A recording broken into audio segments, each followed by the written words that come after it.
Good morning fifth class. कल हमने आपकी हिंदी व्याकरण अभिनंदन का फर्स्ट चैप्टर पढ़ा था जिसका नाम है भाषा और व्याकरण। बच्चों ये हम पहले भी पढ़ रख चुके हैं कि भाषा किसे कहते हैं और व्याकरण किसे कहते हैं। तो किसे कहते हैं भाषा? विचारों के आदान प्रदान को भाषा कहते हैं, है ना। और व्याकरण भाषा के दो भेद होते हैं, मौखिक भाषा और लिखित भाषा। मौखिक भाषा किसे कहते हैं? जब हम अपनी बातों को बोलकर समझाते हैं और दूसरा उसको सुनकर समझता है तो वह भाषा का मौखिक रूप कहलाता है।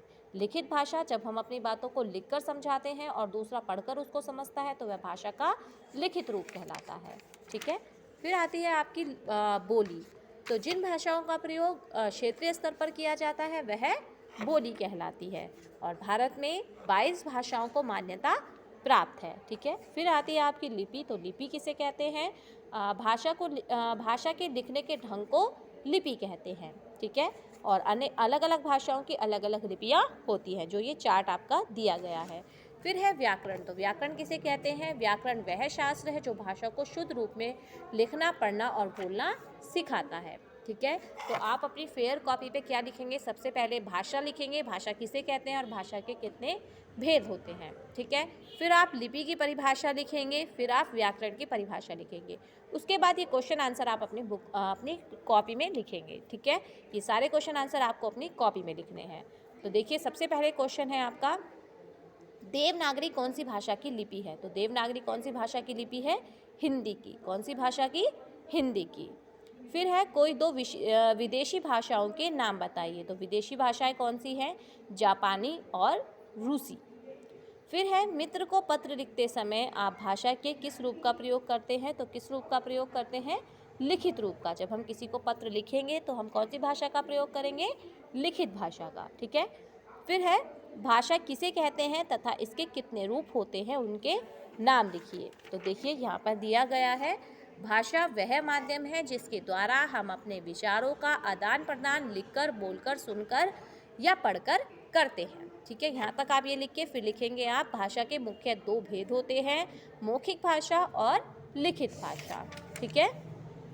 फिर है, बोली से आप क्या समझते हैं? भारत में कितनी भाषाओं को मान्यता प्राप्त है? तो यहाँ पर आप लिखेंगे, जिन भाषाओं का प्रयोग क्षेत्रीय स्तर पर होता है वह बोली कहलाती है। ठीक है। क्या लिखेंगे आप? जिन भाषाओं का प्रयोग क्षेत्रीय स्तर पर होता है वह बोली कहलाती है। फिर आप लिखेंगे, भारत में 22 भाषाओं को मान्यता प्राप्त है। क्वेश्चन में पूछा गया है ना, भारत में कितनी भाषाओं को मान्यता प्राप्त है? तो कितनी भाषाओं को मान्यता प्राप्त है? 22 भाषाओं को। फिर उसने कहा है लिखिए, यानी कि हमें ये सारी भाषाएं भी इसी तरीके से अपनी कॉपी में लिखनी है। ठीक है।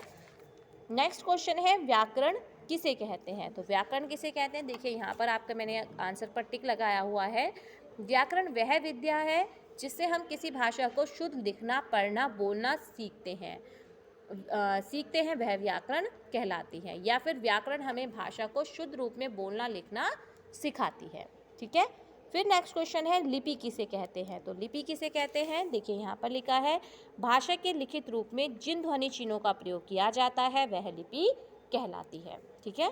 भाषा के लिखित रूप में जिन ध्वनि चिन्हों का प्रयोग किया जाता है वह लिपि कहलाती है। सारे क्वेश्चंस के आंसर मैंने आपको टिक कराए हुए हैं, आपको इसके आंसर कॉपी में लिखने हैं, साफ साफ राइटिंग में। नेक्स्ट है, मौखिक भाषा और लिखित भाषा में क्या अंतर है, बताइए। तो क्या अंतर है? मौखिक भाषा बोली जाती है और लिखित भाषा लिखी जाती है।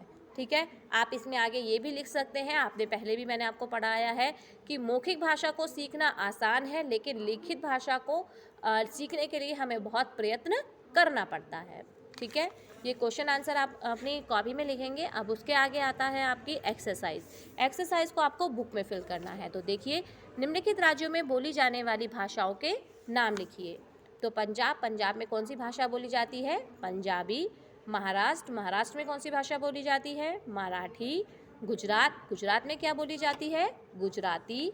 बंगाल में बंगाली। तमिलनाडु तमिल। उड़ीसा उड़िया। ठीक है। इसको आप अपनी बुक में साफ साफ राइटिंग में फिल करेंगे। फिर है, सही शब्दों से रिक्त स्थान भरिए। तो भारत में भाषाओं को मान्यता प्राप्त है, कितनी भाषाओं को? 22 भाषाओं को। उर्दू की लिपि होती है, तो उर्दू की लिपि कौन सी है? फारसी। फिर है, व्याकरण भाषा के शुद्ध रूप का बोध कराता है। कौन से रूप का? शुद्ध रूप का। नेक्स्ट है भाषा के दो भेद हैं, मौखिक और लिखित। भाषा के कितने भेद हैं? दो भेद हैं, मौखिक और लिखित। आगे है सही कथन पर सही और गलत कथन पर गलत का चिन्ह लगाइए। तो सबसे पहले है व्याकरण हमें भाषा के शुद्ध रूप का बोध कराता है, तो क्या आएगा? सही। पत्र लिखना भाषा का लिखित रूप है, तो लिखना क्या होता है? भाषा का लिखित रूप होता है, तो क्या आएगा? सही। भाषा के तीन भेद होते हैं, भाषा के तीन भेद होते हैं, मौखिक, लिखित और सांकेतिक, लेकिन आपकी बुक में दो दिए गए हैं, तो हम यहाँ पे क्या लगा देंगे? गलत। भारत में 22 भाषाओं को मान्यता प्राप्त है, तो क्या आएगा? सही। भाषण देना भाषा का मौखिक रूप है, तो क्या आएगा? सही। ठीक है। आगे है नीचे बने चित्र में से निम्नलिखित भाषाओं की लिपि छांटकर लिखिए। तो पंजाबी की लिपि क्या है? गुरुमुखी। बंगाली की लिपि है बांग्ला। मराठी की लिपि है देवनागरी। उर्दू की लिपि है फारसी। जर्मन की लिपि है रोमन। ठीक है। तो ये जितनी एक्सरसाइज है इसको आप साफ साफ राइटिंग में अपनी बुक में फिल करेंगे। क्वेश्चन आंसर सारे आपको अपनी कॉपी में लिखने हैं। ठीक है। और इसको लर्न भी करना है। तो सभी बच्चे साफ साफ राइटिंग में अपना वर्क कंप्लीट करेंगे, बुक में भी और कॉपी में, क्योंकि बहुत जल्द आपकी कॉपी और बुक स्कूल में चेकिंग के लिए मंगाई जाएगी। ठीक है। Thank you.